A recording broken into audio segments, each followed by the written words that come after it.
Hello, hello. This episode is all about competency and finding out how good we actually are. It has been quite a few times in the last few weeks and months that I got to work with people where there was a concern about the actual proficiency, the actual competency that was displayed. And I look forward to sharing some thoughts with you on where this comes from, how it is affecting the work that is happening, and what to do about it. So without further ado, let's get into it.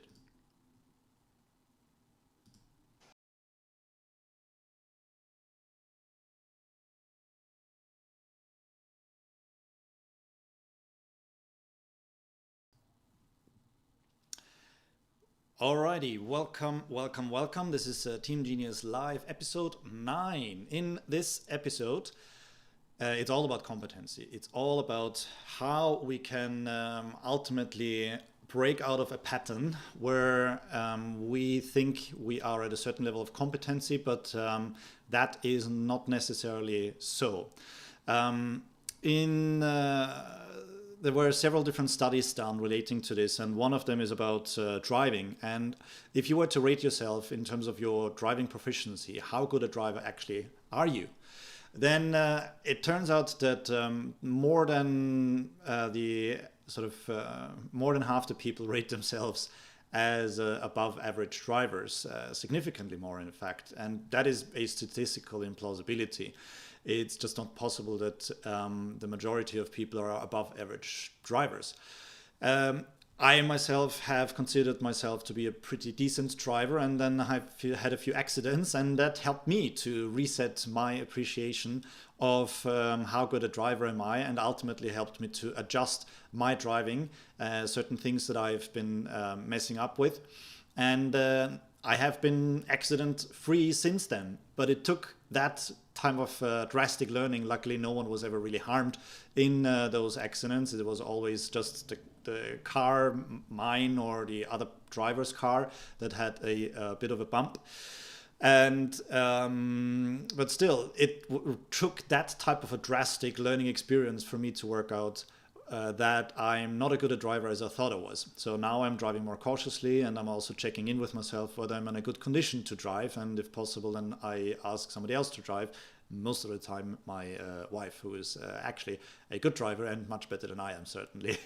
But now, the reason I mention this as an analog to what we're exploring is because it helps us hopefully relate to something that we have some sort of connection with.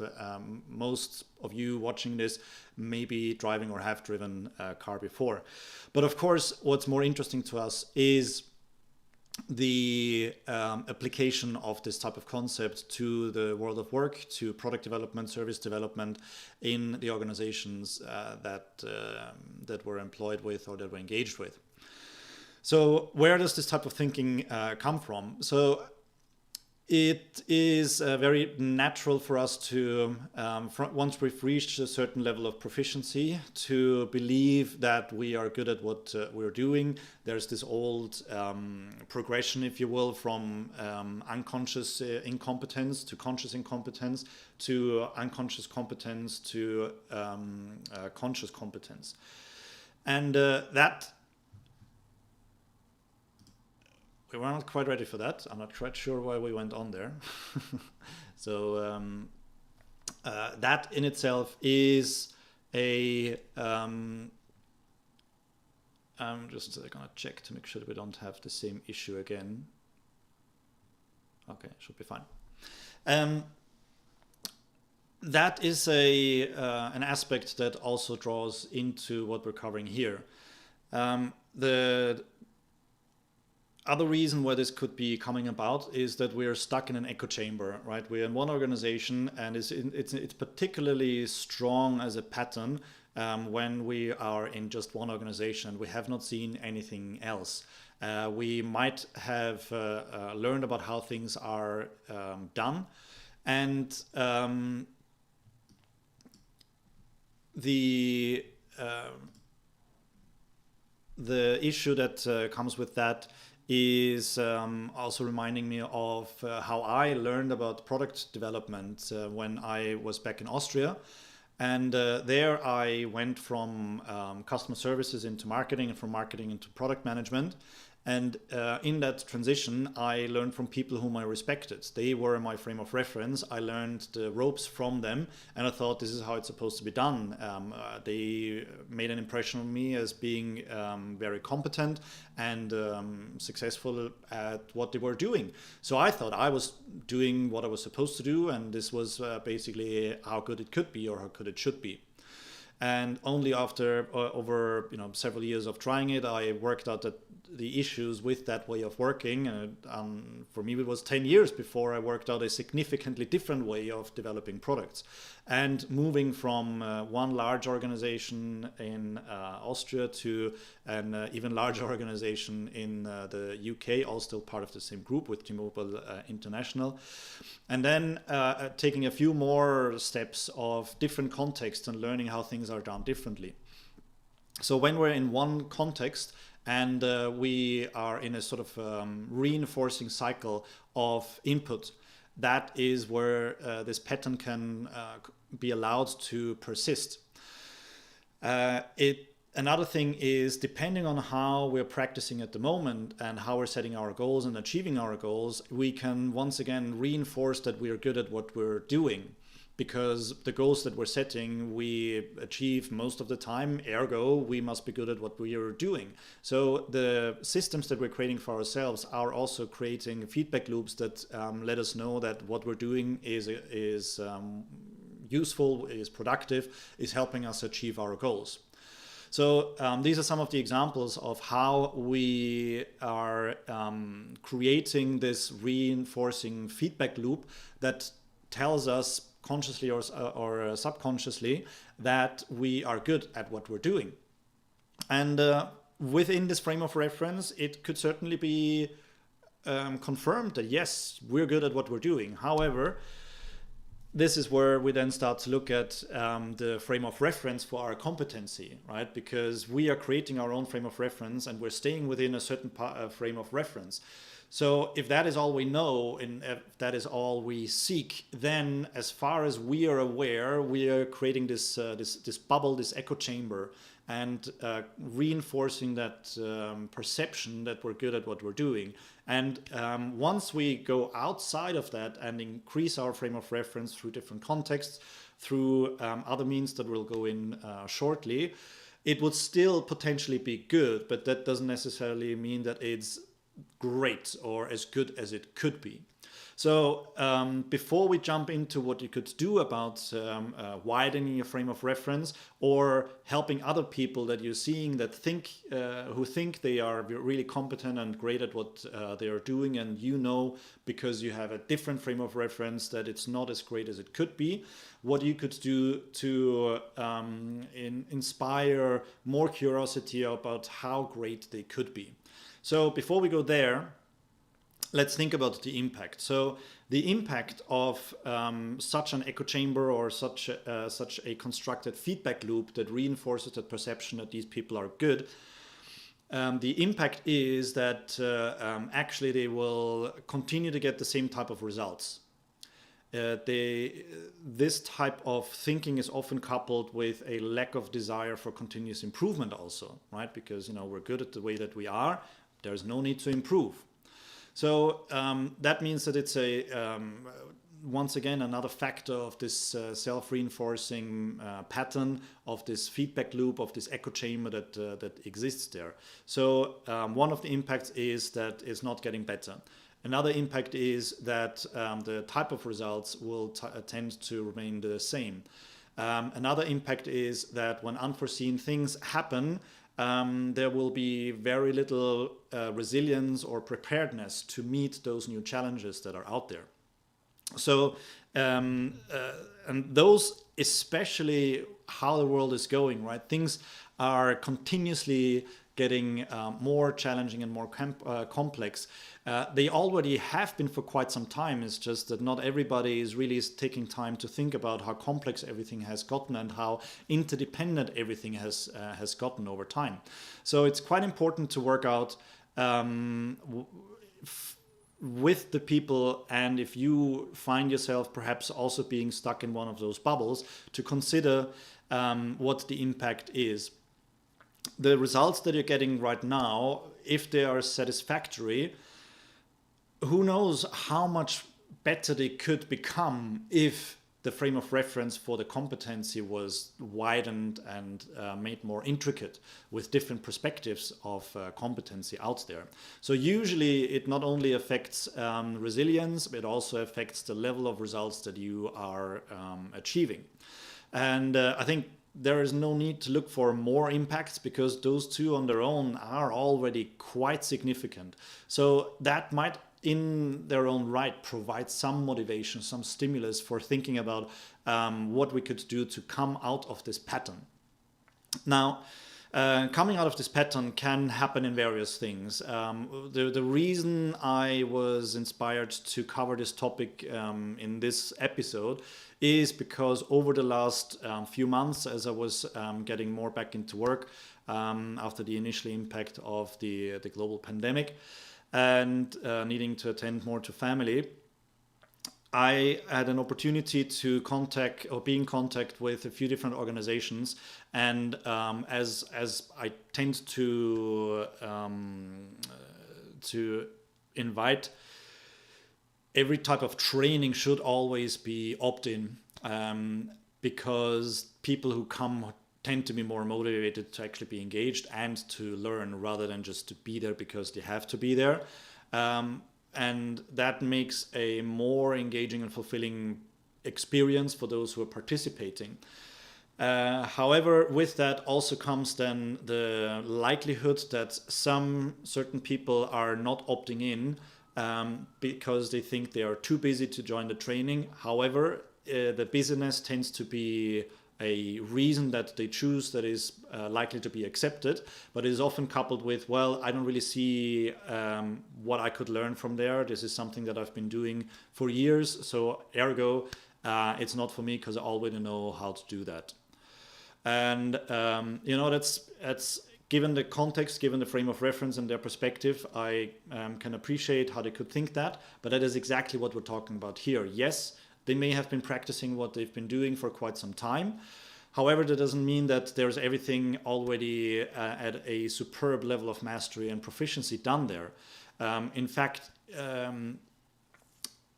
if coupled with the background that the current context, the current organization is the only one that they know, it is likely that they don't really know everything that they could be about how to practice and be proficient in the current role. So while training initiatives, training opportunities, training workshops should be opt-in, it is a possibility that the outcome will be that some of those people will opt out because of this. So what can we do about that? Well, prior to the training experience itself, we could do something smaller, right? Because if the training is the first opportunity that they have about that, then they look at it and say, well, this is 1 day or 2 days or 3 days out of my schedule, or in virtual, it might be spread out into half days. Before that is coming, there could be a case for a Q&A. About this upcoming training opportunity. And this Q&A would satisfy several purposes. One is to, first of all, draw real life challenges that the potential participants are considering. And 1 hour is easily justifiable, right? So what are some real life challenges that they're experiencing? And another key purpose of this type of Q&A beforehand is that they get the reassurance that this will be leveraging their real life challenges as scenarios in the actual training, which is always something that's really valuable, because then it makes it more practical, more applicable, more tangible. The other one is also to help to seed this concept of the frame of reference for competency. If you are once again with only one organization and have practiced your craft there, maybe they are world leaders, but if they were world leaders, then they would invest in staying in the top X of their field, and that usually comes with ongoing continuous improvement, ongoing learning and development, deliberate practice, and opportunities for continuous pursuit of mastery. So seeding the thoughts that what is coming in here is not the same that they're practicing, but something that is informed by someone who has had practice across contexts, across multiple organizations, even in the same industry where there's a huge variance of proficiency, is in itself a great idea, because if, however good somebody thinks that they are today, how do they know how good they actually are? What do they compare that with? If they compare it to their own performance, great. But if they compare it to the performance of somebody of equal level of potential, but backed by experience across organizations, contexts, and fields, that is usually something where there is a lot more appreciation for nuance, for different options of doing things, and for different drives of really staying at the top of the field. So this sort of upfront Q&A is something really good that from this learning I am now recommending clients to build in. It's also an opportunity for the instructor or teacher or mentor or coach to come in and introduce themselves to the potential participants and already start forming a relationship and forming rapport. And I, for my part, will include that even on a complementary basis beforehand to make sure that we're actually really a good fit, right? So this helps both sides to make sure that what I have to offer is a good fit for what the organization is looking for and what the participants are looking for. So that is one thing, if you are considering training with somebody to explore, that I think will be tremendously helpful. Another strategy for helping people to widen the frame of reference and the influences and the different perspectives within that frame of reference. And another option is to offer links to video content in there. A colleague of mine is doing Thursdays with TED, I think she calls it, where she sends out a relevant video from TED to the community of practice and said, hey, I found this video this week based on what we've been discussing recently. Have a look, maybe this is something for you, right? So this provides, again, something from outside of the current context and brings it into the current context of work and helps to for people to consider what else it could be from outside in order to start thinking about, or maybe there's more to what we're used to that could be relevant for us. So that's an easy thing to do. Another one would be to find a selection of relevant podcasts, a selection of relevant meetups. All those things are available for free, and they tend to be with shorter time frames that are available there that you could also include like that. So again, if that's something for you, we're thinking, oh, actually, I've been so busy lately and I've been focusing on all our internal things. I haven't had much time to really develop myself, but maybe there's something to this, maybe there's another way. I've actually been struggling with this particular thing. Let me find out, maybe there's something out there, right? And I don't need to remind you of this search thing called Google, where you can tap in the current challenge and find out what you come from there. So which also is a very easy first step. Okay, so podcasts, meetups, simply Googling the thing. There are many great blogs out there relevant to the wonderful work of product development and service development, and doing things this way. Something that will take a little bit more effort, compared to these, significantly more effort, is what is commonly referred to as communities of practice. So if you don't already have a community of practice in your organization and you're not familiar with that, let me give you a little bit of a rundown. Community of practice is a community that is started by the people, for the people in a particular craft or practice. So in your organization, that might be a Scrum Master or a team development community of practice where all the practitioners in that craft, Scrum Masters, Agile coaches, etc., would come together. And are some people who volunteer to take on the production, creation, the ongoing work that's related to not only starting but also then running the community meetings. They tend to be every 2 to 4 weeks. In some organizations I've seen them run weekly. Should not be less than monthly, then there's not really enough momentum, but 2 weeks, 3 weeks, 4 weeks, something like that would be quite useful. And the community should be run almost similar to a team, just with a variable membership, if you will. A community will have its ebbs and flows, like every human system does. If you want to learn more about this, then Emily Weber has written a book about it. It's about this thick. It really has a great starter for you, available to either get started with this or reinvigorate a community of practice that has lost a little bit of momentum or steam. It does require effort, but it's also hugely, hugely, hugely beneficial and a great way for you to continue your mastery internally. So yeah, I mentioned the team-related one. There might be another one for engineering practices, another one for design, or whatever it might be really relevant for you as an organization. And the one shout out, the least successful communities of practice were those started and mandated by managers. So that is something that I would advise against. If you are a leader for an organization and this has not come up in your organization, then you could simply share this concept with the others and say, hey people, if this is something that you would like to start, feel free to go ahead. This will ultimately help you, and if it helps you, it will help the teams, and if it helps the teams, it will help the organization. So that is an investment in learning and development that I, as the leader of this organization, I'm perfectly happy with. Please feel free to start them, and if you want me to help you in some way, let me know how I can help.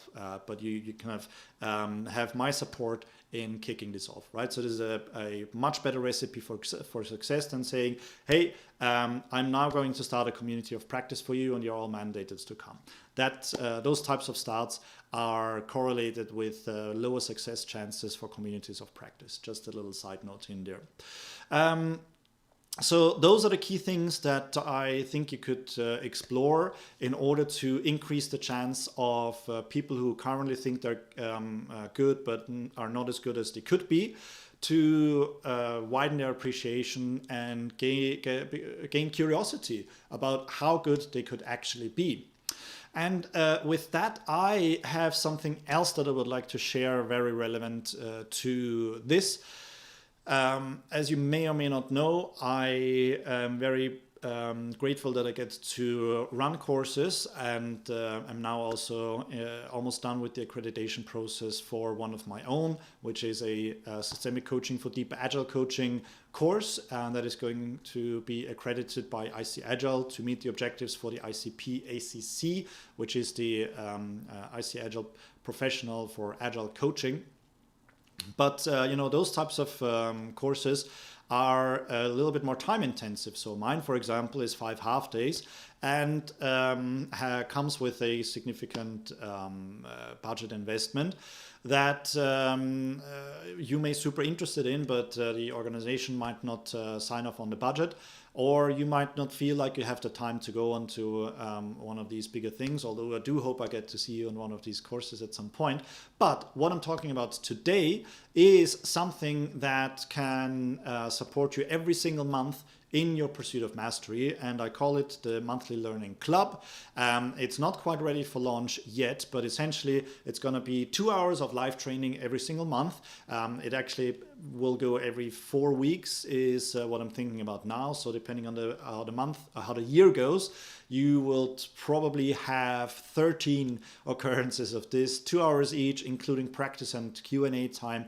Coming with that is also, in case you cannot join the live cast, access to the last 3 months of the recordings from these sessions. Plus, in addition to that, you also get invited to a monthly Ask Me Anything alumni video call. So this is the current high-level composition of this thing. It's time friendly, it's budget friendly, and I am working on launching this now. If you are interested, go to the URL for adding your name to the list, and that will be listed in the show notes below in order for you to click on very shortly. So check it out and put your name on the list if it sounds like something that would really help you. A little bit of learning every month for continuous pursuit of practice and mastery is absolutely great for people to continue to improve their service to your team and organization and to the people. So that's it for this time. I hope this was